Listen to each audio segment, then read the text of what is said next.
warri fuutanis taatanii warri hin fuudhin mee jaalala nabi Muhammad sallallaahu aleyhi wasallam irraa haa barannu.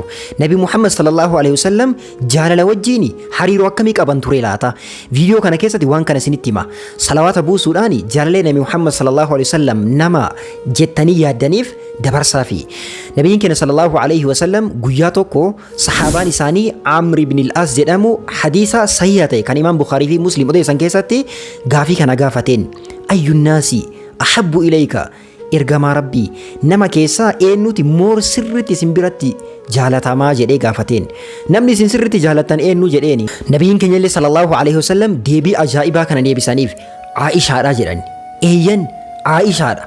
Haadha manaatiyya Aishaa sirritti jaaladhaa jedhani. Nabiyyiin sallallaahu aleyhi wasallam yaa Allah osoo anaafsi ta'e hoo jennaa laata? Haadha manaatiin nama jaalannu jaalala akkanatti ni ibsinaafi?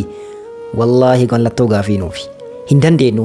Haadha manaa teenna si jaaladha jechuun hin dandeenyu. Nama afotti jechuu miti isiinuu si jaaladha hin jedhuun hedduun namaa jedhiini haadha manaa teetii bar.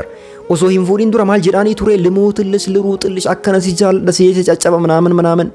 Garuu ammoo erga fuudhee booda wanti akkanaa marti ni bada. Sirrii miti kuni. Islaamummaan jaalala qabduuf ibsiif jedha. Akka jaalattu itti himi. Warri hin fuudhin illee nama jaalannu qalbiidhaan nama yaannu rabbiin nutti haa qabu. Nama gaarii rabbiin nu haa kennu. Nama jaalala isaa ibsinu kayoomuu jaalannu kayoomuu jaalalli isaan gargar hin baane rabbiin nutti haa kennu. Haadha manaa teessan sirritti jaaladha. Nama jaalattu nama qalbitti qabattu sirritti jaaladhuutiin sirritti qabadhu.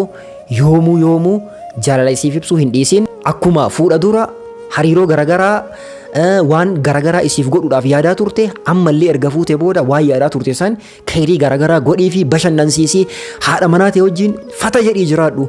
Hawwa jireenyaa gam jiraattuufi fata jedhi ofirraa. Jaalala nabi Muhammad sallallaahu aleyhi wasallam qabaataa turan Aishaa wajjin guutuu isaa beekuudhaaf yuutuubii keenya seenaatiin mujaahid fillah jedhaa seenaatiin hordofaa ni agartanii. Assalaamu alaikum.